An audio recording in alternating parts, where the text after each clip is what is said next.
ओम शांति। आज 8 मई 2024। आज की शेरवाणी की मुख्य पंक्तियाँ हैं। मीठे बच्चे, विश्व की सभी आत्माएं अनजान और दुखी हैं। विश्व की सभी आत्माएं अनजान और दुखी हैं। आप उन पर उपकार करो। बाप का परिचय देकर खुशी में लाओ, उनकी आंखें खोलो। प्रश्न है, किसी भी सेंटर की बुद्धि का आधार क्या है? उत्तर है, निस्वार्थ सच्चे दिल की सेवा। तुम्हें सर्विस का सदा शौक रहे तो हुंडी भरती रहेगी। जहाँ पर सर्विस हो सकती है वहाँ प्रबंध करना चाहिए। मांगना किसी से भी नहीं है, मांगने से मरना भला। आप ही सब कुछ आएगा। तुम बाहर वालों की तरह चंदा इकट्ठा नहीं कर सकते। मांगने से सेंटर और नहीं भरेगा, इसलिए बिगर मांगे सेंटर को जमाओ। ओम शांति। रूहानी बच्चे यहाँ बैठे हैं। बुद्धि में ये ज्ञान है कैसे शुरू में हम ऊपर से आते हैं। जैसे विष्णु अवतरण का एक खेल दिखाते हैं, विमान पर बैठकर फिर नीचे आते हैं। अभी तुम बच्चे समझते हो अवतार आदि जो कुछ दिखलाते हैं वह सब रॉन्ग है। अभी तुम समझते हो हम आत्माएं असल में कहाँ के रहने वाले हैं, कैसे ऊपर से फिर यहाँ आते हैं, कैसे 84 जन्मों का पाठ बजाते पतित बनते हैं, अभी फिर पाप पवित्र बनाते हैं। ये तो जरूर तुम स्टूडेंट्स की बुद्धि में होना चाहिए। 84 का चक्र हम कैसे लगाते हैं ये स्मृति में रहना चाहिए। बाप भी समझाते हैं तुम कैसे 84 जन्म लेते हो। कल्प की आयु को लंबा चौड़ा टाइम देने के कारण इतनी सहज बात भी मनुष्य समझते नहीं, इसलिए ब्लाइंड फेथ कहा जाता है। जो भी और धर्म है वह कैसे स्थापन होते हैं ये भी तुम्हारी बुद्धि में है। तुम जानते हो पुनर्जन्म लेते लेते पाठ बजाते बजाते अभी अंत में आकर पहुँचे हैं, अब फिर वापस जाते हैं। ये नॉलेज तुम बच्चों को है। दुनिया में और कोई भी ये नॉलेज नहीं जानते हैं। कहते भी हैं 5000 वर्ष पहले पैराडाइज था, परंतु वह क्या था ये नहीं जानते हैं। जरूर आदि सनातन देवी देवताओं का राज्य था, परंतु ये बिल्कुल नहीं जानते। तुम समझते हो हम भी पहले कुछ नहीं जानते थे, और धर्म वाले ऐसे थोड़े ही हैं कि अपने धर्म स्थापक को नहीं जानते। तुम अभी जानकर नॉलेजफुल बने हो, बाकी सारी दुनिया अनजान है। हम कितने समझदार बने थे, फिर अब बेसमझ अनजान हो गए हैं। मनुष्य होकर अथवा एक्टर्स होकर हम नहीं जानते थे। नॉलेज का प्रभाव देखो कैसा है, ये तुम ही जानते हो। तो बच्चों को अंदर में कितना गदगद होना चाहिए। जब धारणा हो तभी अंदर में वह खुशी आई। तुम जानते हो हम शुरू में कैसे आए, फिर कैसे शूद्र कुल से ब्राह्मण कुल में ट्रांसफ़र हुए।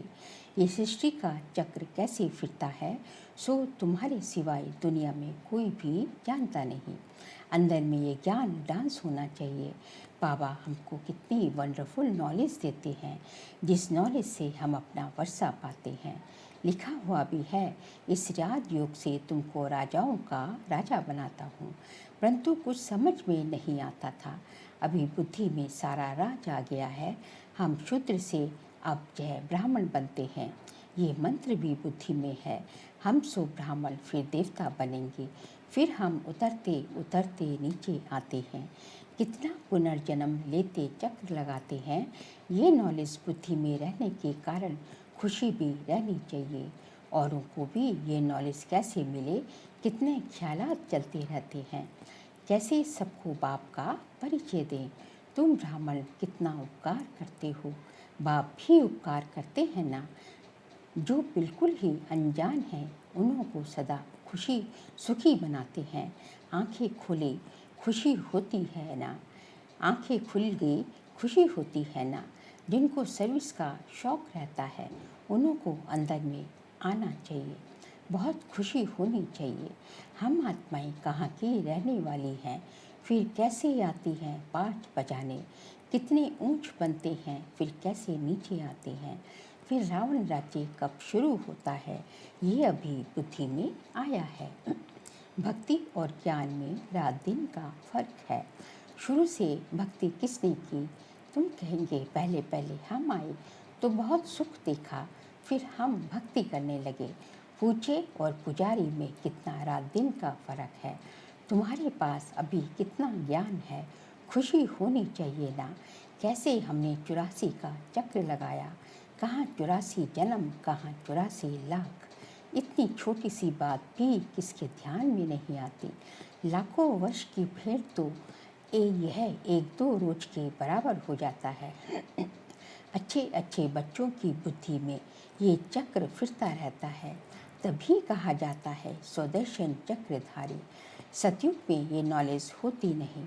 स्वर्ग का कितना गायन है, वहाँ सिर्फ भारत ही था। जो था वह फिर बनना ही है। बाहर से देखने में कुछ नहीं आता है, साक्षात्कार होता है।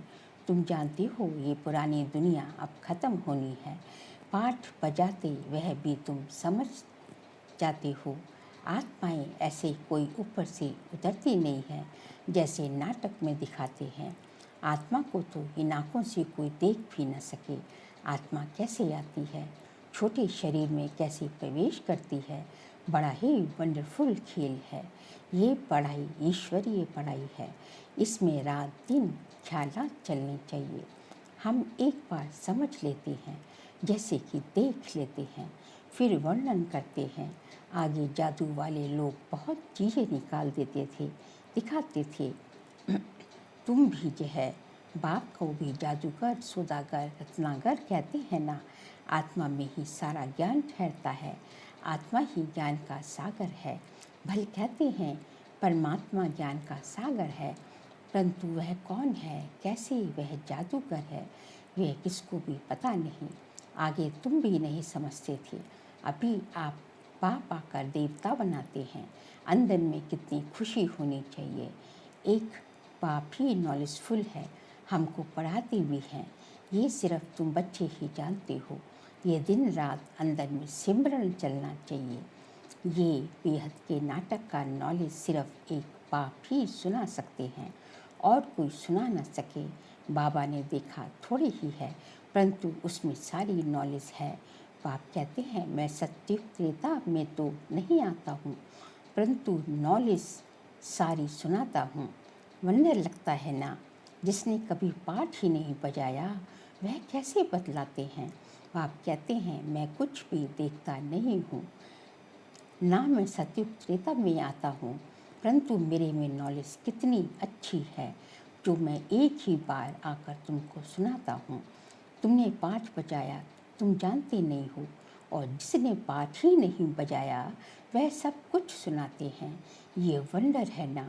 हम जो पाठधारी हैं, हम कुछ नहीं जानते, और बाप में कितनी सारी नॉलेज है। बाप कहते हैं मैं थोड़ी ही सतयुग त्रेता में आता हूँ, जो तुमको अनुभव सुनाऊं। ड्रामानुसार बिगर देखे अनुभव किए सारी नॉलेज देते हैं। कितना वंडर है। मैं पाठ बजाने आता ही नहीं, और तुमको सारा पाठ समझाता हूँ। इसलिए ही मुझे क्या कहते हैं, नॉलेजफुल कहा जाता है।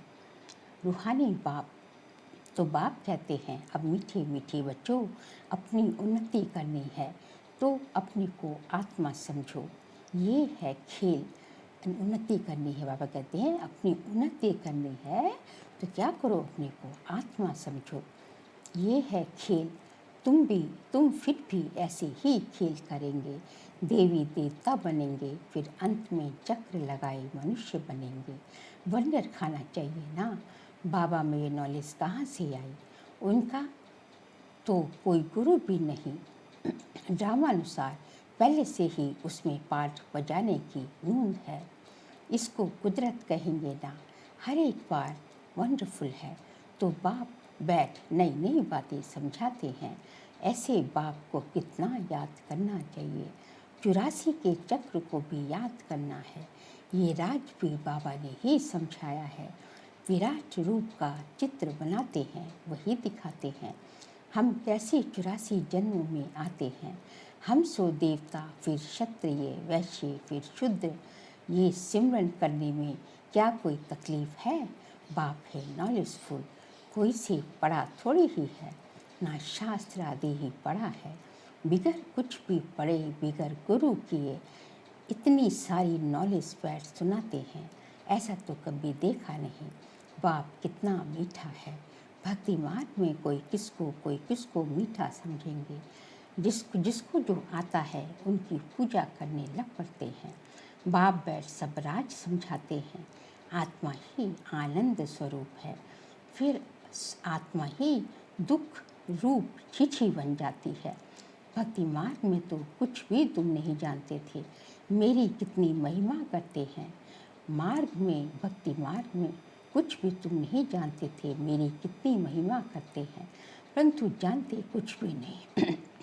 ये भी कितना वंडरफुल खेल है। ये सारा खेल पापा ने समझाया है। इतने चित्र सीढ़ी आदि के कभी देखे भी नहीं थे, अब देखते हैं, सुनते हैं तो कहते भी हैं ये ज्ञान तो यथार्थ रीति है। कौन? बाहर वाले जो जिज्ञासु लोग हैं। परंतु काम महाशत्रु है, इस पर जीत पानी है। तो ये सुनकर ढीले पड़ जाते हैं। कौन? बाहर के भक्ति मार्ग जिज्ञासु जो आते हैं, काम के कारण सब ढीले पड़ जाते हैं। तुम कितने समझाते हो, तुम कितना समझाते हो, समझते ही नहीं। कितनी मेहनत लगती है, ये भी जानते हैं। कल पहले जिन्होंने समझा था वही समझेंगे। देवी परिवार वाले जितने बने होंगे, बनने वाले होंगे, उन्हों को ही धारणा होगी। तुम जानती हो हम श्रीमत पर राजधानी स्थापन करते हैं। बाप का डायरेक्शन है, औरों को भी आप समान बनाओ। बाप सब ज्ञान सुना रहे हैं, तुम भी सुन रहे हो, तो जरूर ये शिव बाबा का रथ भी सुना सकता होगा, परंतु अपने को गुप्त कर देते हैं। तुम शिव बाबा को ही याद करते रहो, इनकी तो उपमहिमा भी नहीं करनी है। सर्व का सद्गति दाता, माया की जंजीरों से छुड़ाने वाला एक ही है। कौन? परमात्मा, परम पवित्र परमात्मा शिव। बाप कैसे बैठ तुमको समझाते हैं, ये तुम बच्चों के सिवाय और कोई को पता ही नहीं। मनुष्य ये भी नहीं जानते कि रावण क्या चीज़ है, हर वर्ष जलाते ही आते हैं। एफिजिस तो दुश्मन का बनाया जाता है। तुम्हारा अभी पता पड़ा है कि रावण भारत का दुश्मन है, जिसने भारत को कितना दुखी कंगाल बना दिया। सभी 5 विकारों रूपी रावण के पंजे में फंसे पड़े हैं। बच्चों को अंदर में ये आना चाहिए, कैसे औरों को भी रावण से छुड़ाएं। सर्विस हो सकती है तो प्रबंध करना है, सच्चे दिल से निस्वार्थ भाव से सेवा करनी है। बाबा कहते हैं ऐसे बच्चों की हुंडी में भरता हूँ, मतलब जो है जहाँ सर्विस का मार्जिन है, बाबा कहते हैं मैं सारा प्रबंध फाइनेंशियली मैं सारा जो है प्रबंध कर देता हूँ, गुल्लक बाबा भर देते हैं। ड्रामा में नूंद है, सर्विस का अच्छा चांस है, तो इसमें पूछने का भी नहीं रहता। बाप ने कह दिया है कि सर्विस करते रहो, मांगो कोई से भी नहीं, मांगने से वरना भला आप ही तुम्हारे पास आ जाएंगे। मांगने से सेंटर इतना जोर नहीं भरेगा, बिगर मांगे तुम सेंटर जमाओ, आप ही सब आता रहेगा, उसमें ताकत रहेगी। जैसे बाहर वाले चंदा इकट्ठा करते हैं, ऐसे तुमको नहीं करना है। मनुष्य को तो कभी भगवान नहीं कहा जाता। ज्ञान तो है बीज, बीज रूप बाप बैठ तुमको ज्ञान देते हैं। बीज ही नॉलेजफुल है ना, ये जड़ बीज तो वर्णन कर नहीं सकते। तुम वर्णन करते हो, सब बातों को समझा सकते हो। इस बेहद के झाड़ को कभी भी कोई भी समझता नहीं। तुम अनन्य बच्चे जानते हो, नंबरवार होशात अनुसार। बाप समझाते हैं माया भी प्रबल है, कुछ सहन भी करना पड़ेगा। कितने बड़े बड़े विकार, कितने कड़े कड़े विकार हैं। अच्छे अच्छे सर्विस करने वालों को चलते चलते ऐसे माया की चमाट लग जाती है, कहते हैं हम तो गिर गए। सीढ़ी ऊपर चढ़ते चढ़ते नीचे गिर पड़ते हैं, तो की कमाई सारी चट हो पड़ती है। दंड तो जरूर मिलना चाहिए। बाप से प्रतिज्ञा करते हैं, ब्लड से भी लिखकर दिखाते हैं, फिर भी गुम हो गए। बाबा पक्का करना बाबा पक्का करने के लिए देखते भी हैं, इतनी युक्तियाँ करते हुए भी फिर दुनिया की तरफ चले जाते हैं। कितना सहज समझाते हैं। पाठधारी को अपने पाठ का ही सिमरन करना चाहिए। अपना पाठ कोई भूल थोड़ी ही सकता है। बाप तो रोज रोज भिन्न भिन्न प्रकार से समझाते रहते हैं। तुम भी बहुतों को समझाते हो, फिर भी कहते हैं हम बाबा के सम्मुख आए। बाप का तो वंडर है ना, रोज मुरली चलाते हैं। ये है निराकार, नाम रूप देश काल तो है नहीं, फिर मुरली कैसे सुनाएंगे। वंडर खाते हैं, फिर पक्के होकर आते हैं। दिल होता है ऐसा बाप वर्षा देना आया है। उनसे मिलें, इस पहचान से आकर मिलें, तो बाप से ज्ञान रतन धारण कर सके, श्रीमत का पालन कर सके। अच्छा, मीठे मीठे सिकलते बच्चों प्रति माता पिता बाप दादा का याद प्यार और गुड मॉर्निंग। रूहानी बाप की रूहानी बच्चों को नमस्ते। हम रूहानी बच्चों की रूहानी बाप दादा की को नमस्ते नमस्ते नमस्ते। सार के लिए कौन से ज्ञान को जीवन में धारण कर खुशी में गद होना है। वंडरफुल ज्ञान और ज्ञानदाता का सिमरन कर ज्ञान डांस करना है। सेकंड पॉइंट, अपने पाठ का ही सिमरन करना है, दूसरों के पाठ को नहीं देखना है। माया बड़ी प्रबल है, इसलिए खबरदार रहना है। अपनी उन्नति में लगे रहो, सर्विस का शौक रखो। आज का बाबा का वरदान है, अच्छाई पर प्रभावित होने के बजाय उसे स्वयं में धारण करने वाले परमात्म स्नेही भव। अच्छाई पर प्रभावित होने के बजाय उसे स्वयं में धारण करने वाले परमात्म स्नेही भव। अगर परमात्म स्नेही बनना है तो बॉडी कॉन्शियस की रुकावटों को चेक करो। कई बच्चे कहते हैं ये बहुत अच्छा या अच्छी है, इसलिए थोड़ा रहम आता है। कोई का किसी के शरीर से लगाव होता तो कोई का किसी के गुणों व विशेषताओं से होता, लेकिन वहाँ यह विशेषता या गुण देने वाला कौन है। कोई अच्छा है तो अच्छाई को धारण भल करो, लेकिन अच्छाई से प्रभावित नहीं हो जाओ। न्यारे और बाप के प्यारे बनो। किसी में कोई विशेषता है तो विशेषता जो धारण कर लो, उससे जो है गुणग्राह दृष्टि रखो, लेकिन जो है उस जिसमें वो विशेषता है उस विशेषता वाले इस पर ही प्रभावित ना हो जाओ। न्यारे और बाप के प्यारे बनो। ऐसे प्यारे अर्थात परमात्मा स्नेही बच्चे सदा सेफ रहते हैं। स्लोगन है, साइलेंस की शक्ति इमर्ज करो तो सेवा की गति फास्ट हो जाएगी। साइलेंस की शक्ति इमर्ज करो तो सेवा की गति फास्ट हो जाएगी। क्या है साइलेंस की शक्ति? जो आप बाबा कहते हैं कि साइलेंस की शक्ति यदि आपकी इमर्ज रूप में रहे तो सेवा की रफ्तार दिनादिन बढ़ती जाएगी। साइलेंस की शक्ति मतलब आपकी आत्मिक शक्ति, जो आत्मा है, आत्मा के सारे गुण हैं वो आप में दिखाई दे। आप में इमर्ज रूप में सातों गुण सतो प्रधान आत्मा है, तो आत्मा के वो गुण जो है आपके आचार व्यवहार चेहरे चलन से दिखाई दे, कर्म में आए, तो सेवा बहुत फास्ट हो जाएगी। अच्छा, ओम शांति।